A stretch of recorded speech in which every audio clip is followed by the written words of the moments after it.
Welcome to current affairs light YouTube channel. ఇవాళ మన క్లాస్లో రీసెంట్గా జరిగినటువంటి కరెంట్ అఫైర్స్లో ఇంపార్టెంట్ కాన్సెప్ట్ నేర్చుకుందామండి. మీకు కనుక మా ఛానల్లో ఉన్నటువంటి వీడియోస్ అండ్ ఎక్స్ప్లెనేషన్ నచ్చినట్లయితే మా ఛానల్ లైక్ చేయండి, షేర్ చేయండి అండ్ సబ్స్క్రైబ్ చేయండి. Welcome to current affairs light YouTube channel. ఇవాళ మన కాన్సెప్ట్ వచ్చేసి travel and tourism development index, దీన్నే టీటీడీఏ అంటాం. So travel and tourism development index TTDA ఏదైతే ఉందో 2024 సంబంధించినటువంటి డేటా ఏదైతే ఉందో అది ఇంపార్టెంట్ అనమాట. ఎందుకోసం అంటే టూరిజం సెక్టర్ ఏ విధంగా ఉంది, ట్రావెల్ డిపార్ట్మెంట్ ఏ విధంగా ఉంది, ఎక్కడ బెటర్ ఫెసిలిటీస్ అండ్ హాస్పిటాలిటీ అనేది ఫెసిలిటీస్ ఎక్కువగా ఎక్కడ ఉన్నాయి, ఇటువంటి అంశాల మీద ఆధారపడి travel and tourism development index అనేది ఇవ్వబడుతుంది. దీనివల్ల ఇంపార్టెన్స్ ఏంటంటే ఏ దేశంలో అయితే టూరిజం బెటర్గా ఉంటుందో ఆ దేశానికి ర్యాంకింగ్ అనేది బెటర్గా ఉంటుంది అనమాట. ర్యాంక్ బాగా ఉందంటే టూరిజం వల్ల ఆ దేశం అనేది అధిక ఆదాయం పొందుతున్నట్టు. మన దేశం ర్యాంక్ ఎంతో కూడా మనకి ఇంపార్టెంట్ అనమాట. అండ్ ఈ యొక్క ర్యాంకింగ్ ఏదైతే ఉందో అది ఎవరు ఇవ్వడం జరుగుతుందంటే వరల్డ్ ఎకనామిక్ ఫోరం వాళ్ళు ఈ యొక్క ర్యాంకింగ్ అనేది ఇవ్వడం జరుగుతుంది.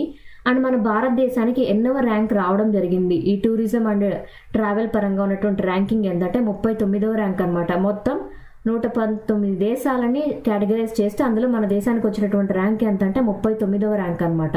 ఏరియాస్ ఆఫ్ డెవలప్మెంట్ పరంగా అంటే ఏ ఒక్క విషయాల్ని పరిగణలోకి తీసుకొని అభివృద్ధి సాధించిందో ఆ అంశాల పరంగానే మనకి ఈ ర్యాంక్స్ అనేవి ఇచ్చారనమాట. ప్రతి దేశం యొక్క విషయంలో ఏవి చెక్ చేశారు, ఎందుకోసం అంటే prioritisation of travel and tourism, అంటే టూరిజం అండ్ ట్రావెలింగ్ కోసం అభివృద్ధి కార్యక్రమాల కోసం ఎంత ప్రయారిటీ ఆ దేశం ప్రతి దేశం ఇవ్వడం జరిగింది, అండ్ సేఫ్టీ అండ్ సెక్యూరిటీ పరంగా ఎంత ప్రయారిటీ అనేది కల్పించారు, అండ్ దాంతోపాటు ట్రావెల్ అండ్ టూరిజంలో హెల్త్ అండ్ హైజీన్ అనేది ఎంతవరకు తీసుకున్నారు, ఇటువంటి అంశాలని ఏ విధంగా డబ్బులు అనేవి కేటాయిస్తూ ఆర్థికంగా చేతనిస్తూ ఏ దేశం అయితే బెటర్గా పెర్ఫార్మెన్స్ ఇచ్చిందో ఆ దేశంలో టూరిజం బెటర్గా ఉన్నట్టు అనమాట.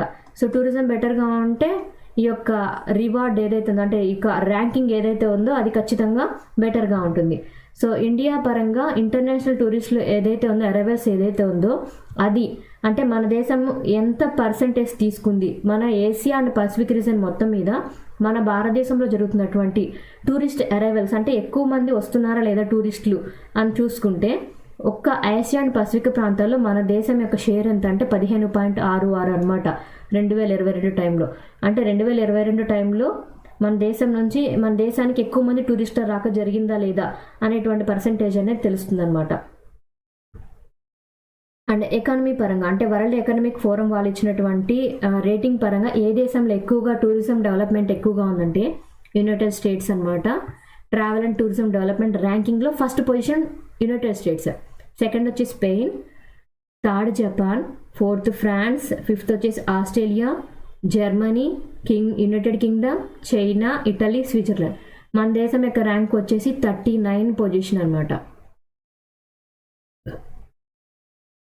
ఈ సాక్ష్య, ఈ సమ్మాన్ అండ్ దాంతోపాటు న్యాయ సేతు, న్యాయ శృతి ఇవన్నీ కూడా యాప్స్ అనమాట. ఇవన్నీ ఎవరిచ్చారంటే union home ministry, minister of home affairs వాళ్ళు ఈ కొత్తగా ఈ సాక్ష్య, ఈ సమ్మాన్, న్యాయ సేతు, న్యాయ శృతి ఇటువంటి కొత్త యాప్స్ అనేవి తీసుకొని వచ్చారనమాట.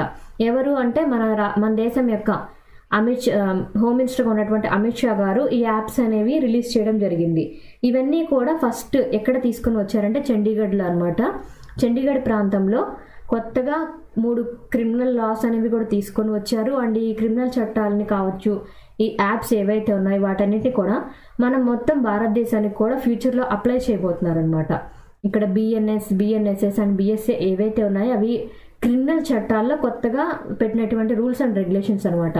ఎందుకోసం అంటే మన దేశం యొక్క న్యాయ వ్యవస్థని బెటర్గా మార్చి అండ్ అందరికీ న్యాయం చేకూరాలి, శిక్షకి అర్హులైన వారికి ఖచ్చితంగా శిక్ష పడాలి అని ఈ యొక్క కొత్త రూల్స్ అండ్ రెగ్యులేషన్స్ అనేవి క్రిమినల్ చట్టాల్లో భాగంగా క్రిమినల్ ప్రొసీజర్ కోడ్ అని ఉంటుంది, సిఆర్పిసి అని ఉంటుంది. దానిలో ఈ యొక్క కొత్త రూల్స్ అండ్ రెగ్యులేషన్స్ అనేవి పెట్టారనమాట. అండ్ దాంతోపాటు ఈ కొత్తగా టెక్నాలజీ బేస్డ్ లాస్ ఏవైతే ఉన్నాయో దాన్ని తీసుకొచ్చినప్పుడు వాటిని ఫస్ట్గా అయితే చండీగఢ్ ప్రాంతంలో వీటిని అమలు చేయబోతున్నారు. ఈ కొత్తగా ఇచ్చినటువంటి యాప్స్ని కావచ్చు అండ్ వాటిని తర్వాతి కాలంలో మిగిలిన రాష్ట్రాలకు కూడా అప్లై చేయడానికి ట్రై చేస్తున్నారు అనమాట. ఇవి ఒక 3 సంవత్సరాల కాలంలోనే రాబోయేటువంటి ఒక 3 సంవత్సరాల కాలంలోనే సుప్రీంకోర్టు అన్ని జడ్జిమెంట్స్లో కూడా తీసుకుని వచ్చి మన దేశం మొత్తం మీద కూడా అప్లై చేయాలని చూస్తున్నారు. అంటే ఈ సాక్ష్య, ఈ సమ్మాన్, న్యాయ సేతు, న్యాయశృతి ఇవేవైతే ఉన్నాయో సాక్ష్యం చెప్పేవాళ్ళు ఈ లెటర్ ద్వారా, అంటే వాళ్ళు కోర్టు కేసు ఫైల్ చేయడానికి హెల్ప్ చేసినప్పుడు వాళ్ళు డైరెక్ట్గా కోర్టుకి హాజరవ్వకుండానే ఈ సాక్ష్య ద్వారా, ఇంటర్నెట్ ఫెసిలిటీ ద్వారా వాళ్ళ యొక్క సాక్ష్యాన్ని ఇవ్వడానికి, వాంగ్మూలం ఇవ్వడానికి ఉపయోగపడుతుంది. ఈ సమ్మాన్ కూడా అటువంటిదే. న్యాయ సేతు కూడా ఈ యొక్క శిక్ష పడే విధంగా ఉండాలంటే న్యాయ సేతు ద్వారా ఎవరైతే ఆ యొక్క విషయాన్ని సపోర్ట్ చేస్తూ ఉన్నారో, ఇది నిజంగా జరిగింది అని వాళ్ళు చెప్తూ ఉన్నారో వాళ్ళు దీని ద్వారా మనకు తెలియచేయచ్చు అనమాట. అంటే పోలీసులకి కంప్లైంట్ చేయడానికి ఉపయోగపడుతుంది. న్యాయశృతి కూడా ఇవన్నీ ఏవైతే ఉన్నాయో న్యాయం జరగాలనేటువంటి విషయం కోసం రకరకాలుగా యాప్స్ ద్వారా మినిస్ట్రీ ఆఫ్ హోమ్ అఫైర్స్ వాళ్ళు తీసుకొని రావడం జరిగింది. ఎక్కడ ఫస్ట్ ఇంప్లిమెంట్ చేశారంటే చండీగఢ్ ప్రాంతంలో దీన్ని అమలు చేయడం జరిగింది. సో ఏవైతే కొత్త రూల్స్ అండ్ రెగ్యులేషన్స్ చెప్పామో క్రిమినల్ ప్రొసీజర్ కోడ్స్లో అవన్నమాట. బిఎన్ఎస్, భారతీయ న్యాయ సంహిత. సో భారతీయ న్యాయ సంహిత ఏదైతే ఉందో యాక్ట్ 45 అనమాట, 2023కి చెందింది. దాన్ని రీప్లేస్ చేస్తూ ఇండియన్ పీనల్ కోడ్లో కొత్తగా తీసుకొని వచ్చారు భారతీయ నాగరిక్ సురక్ష సంహిత. సో ఇది వచ్చేసి 2023లో చేసినటువంటి 46వ యాక్ట్ ఏదైతే ఉందో దాన్ని రీప్లేస్ చేస్తూ క్రిమినల్ ప్రొసీజర్ కోడ్లో కొత్తగా తీసుకొని వచ్చారు. భారతీయ సాక్ష్య అధిన్యాయం ఇది వచ్చేసి ఇది కూడా ఇండియన్ ఎవిడెన్స్ యాక్ట్ ఏదైతే ఉందో దాన్ని రీప్లేస్ చేసి తీసుకొని వచ్చారు. భారతీయ న్యాయ సంహిత, భారతీయ నాగరిక సురక్ష సంహిత, భారతీయ సాక్ష్య అధినియం ఇవన్నీ కూడా కొత్తగా రూల్స్ అండ్ రెగ్యులేషన్స్లో మార్పులు తీసుకొని రావడం జరిగింది. India and world bank. So India and world bank రెండు కలిసి గ్రీన్ నేషనల్ హైవే ప్రాజెక్ట్ అనేది తీసుకొని వచ్చారనమాట. అండ్ దీని యొక్క ఇంపార్టెన్స్ కూడా మనం తెలుసుకోవాలి. ఇండియా అండ్ వరల్డ్ బ్యాంక్ ఏదైతే ఉందో రెండు కలిసి గ్రీన్ నేషనల్ హైవే కారిడార్స్ ప్రాజెక్ట్లో భాగంగా నియర్లీ 780 కిలోమీటర్ల మేర కన్స్ట్రక్షన్ అనేది తీసుకొని రాబోతున్నారు. ఏ విధంగా ఏ రాష్ట్రంలో తీసుకొని రాబోతున్నారంటే హిమాచల్ ప్రదేశ్, రాజస్థాన్, ఉత్తరప్రదేశ్ అండ్ ఆంధ్రప్రదేశ్ ఇవన్నీ చోట్ల కూడా నియర్లీ $500 మిలియన్ అమౌంట్ తోటి ఈ యొక్క గ్రీన్ నేషనల్ హైవే కారిడార్ అనేది తీసుకొని రాబోతున్నారు. నేషనల్ హైవే నిర్మించడం అంటే రోడ్ నిర్మించడం, కానీ ఇక్కడ గ్రీన్ అని ఉంది ఎందుకంటే ప్రకృతిని కాపాడే విధంగా రోడ్ల నిర్మాణం అనేది చేయబోతున్నారు అనమాట.